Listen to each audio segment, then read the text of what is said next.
Take me out to the ball game. Take me out with the crowd. Oh, that's what I like.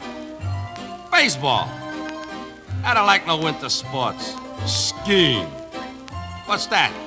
Skiing. It's for kids, that's what it is. Me, I'm a baseball man. Not only I like baseball, but I'm a Brooklyn Dodger man. And don't laugh at us people from Brooklyn, because we know what we're doing.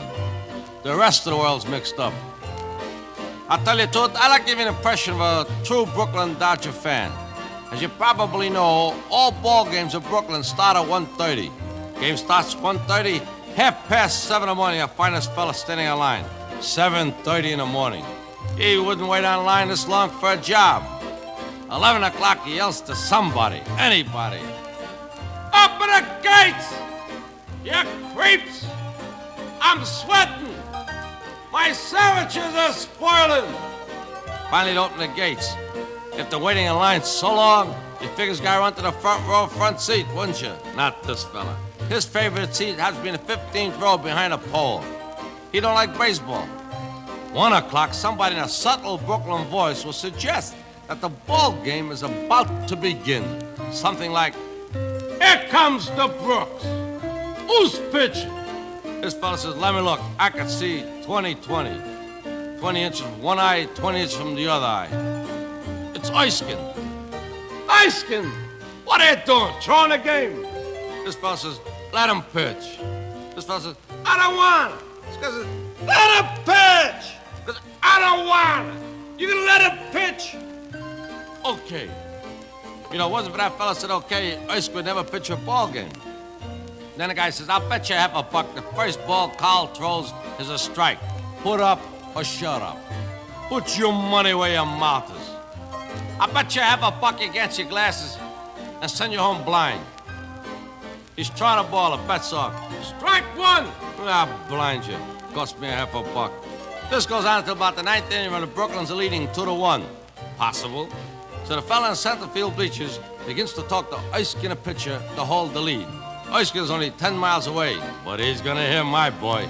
My boy's talking pretty loud. He sounds something like, "Pitch him, Carl! I'm with you. I'm with you, Carl Berry. I'm with you." Ball one. "Don't mean a thing, Carl. You can do it anytime you want, baby. You're beautiful, baby. I'm with you, boy. Ball two. Let's feed him the bell ones, Ice.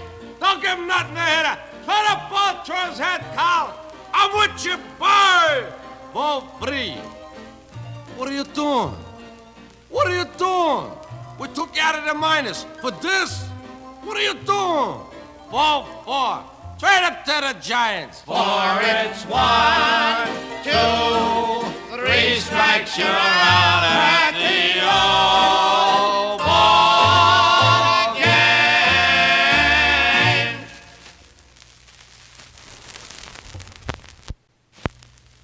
Gee, but I give the world to see that old gang of mine.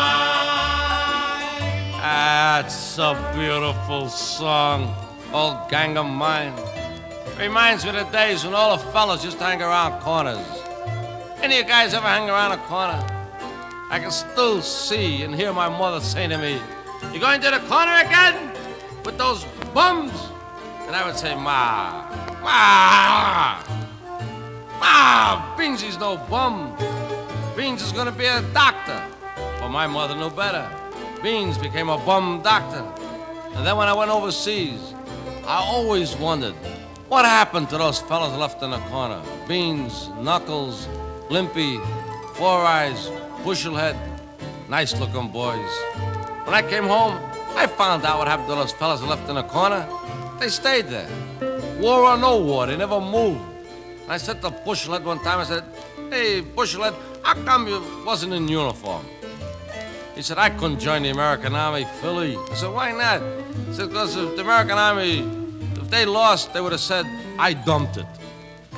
And then when we went to a dance, any of you guys remember those days? Before you went to the dance, you stand on the corner, there would be Duke standing there with the hat on his head, the collar up, one hand in the pocket, thumb out so he shouldn't slip, knees going up and down. And no matter what you ask him, he would always answer you with, and